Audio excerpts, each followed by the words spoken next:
Hello ನಮಸ್ಕಾರ ಎಲ್ರಿಗೂ, good afternoon. ಇದು ಊಟದ ಟೈಮ್ಗೆ ಇವತ್ತು ಊಟಕ್ಕೆ ದಮ್ ವಾಂಗಿಬಾತ್ ಮತ್ತು ಮೊಸರು ಬಜ್ಜಿ ಮಾಡಿದ್ದೀನಿ. ವಾಂಗಿಬಾತ್ ಮಾಮೂಲು ಮಾಡೋ ಹಾಗೇ ವಾಂಗಿಬಾತ್ ಪೌಡ್ರು ನಮ್ಮಮ್ಮ ಮಾಡ್ತಾರೆ, ಅವ್ರ ಹತ್ರ ಇಸ್ಕೊಂಡಿರೋದು, ನಂಗೆ ಮಾಡ್ಕೊಳಕ್ಕೆ ಬರಲ್ಲ. ಸೊ ಆ ಪೌಡ್ರನ್ನ ಹಾಕಿ ಮಾಡಿದ್ದೀನಿ.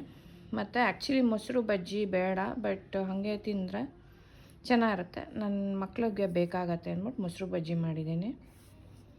ಸೊ ಈಗ ತುಂಬ ಬಿಸಿ ಇದೆ, ಟೇಸ್ಟ್ ಮಾಡಿ ಹೇಳ್ತೀನಿ.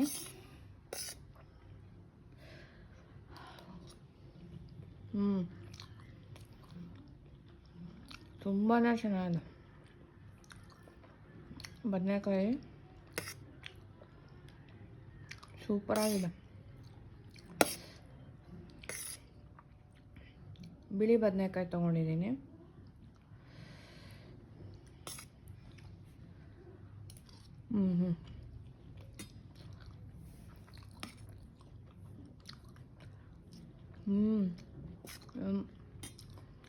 ಸೂಪರ್, ಲೈಕ್ ಮಾಡಿ.